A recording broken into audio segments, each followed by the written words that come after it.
गौतम बुद्ध के अनमोल विचार आपके जीवन की दिशा को बदल सकते हैं। इसलिए हम सभी को उनके जीवन से कुछ बातें जरूर सीखनी चाहिए। हमारे देश में ऐसे कई महापुरुष हुए हैं जिनके जीवन और विचारों से व्यक्ति बहुत कुछ सीख सकता है।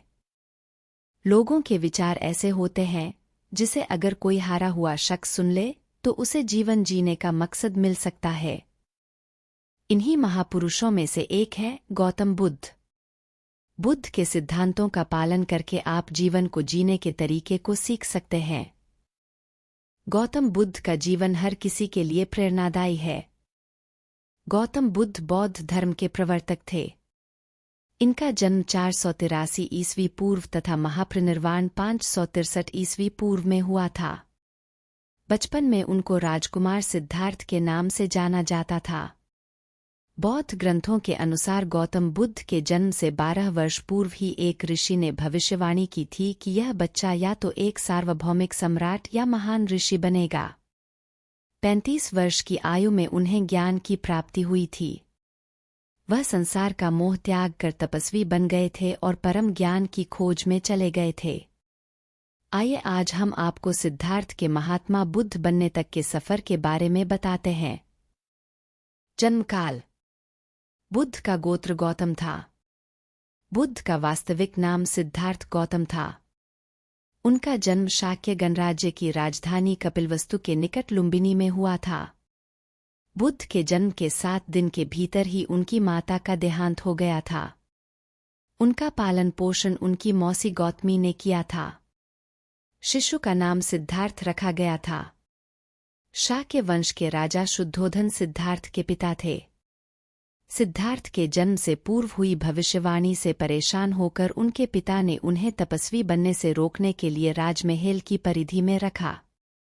गौतम राजसी विलासिता में पले बढ़े, बाहरी दुनिया से आक्रांत, नृत्य करने वाली लड़कियों द्वारा मनोरंजन, ब्राह्मणों द्वारा निर्देशन और तीरंदाजी, तलवारबाजी, कुश्ती, तैराकी और दौड़ में प्रशिक्षित किए गए थे। कम उम्र में ही उनका विवाह राजकुमारी यशोधरा से करा दिया गया।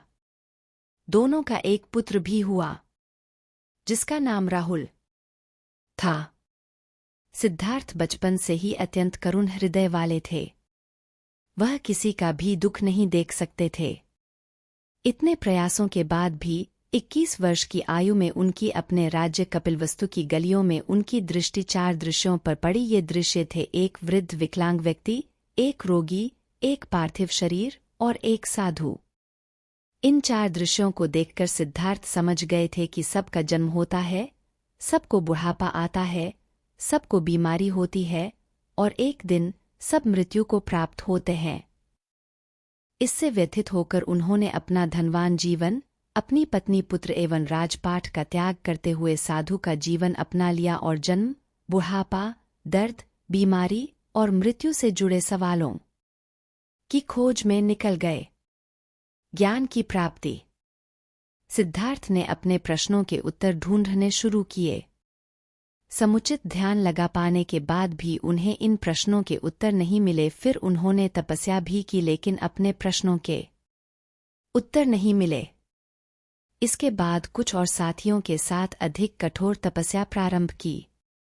ऐसे करते हुए 6 वर्ष व्यतीत हो गए।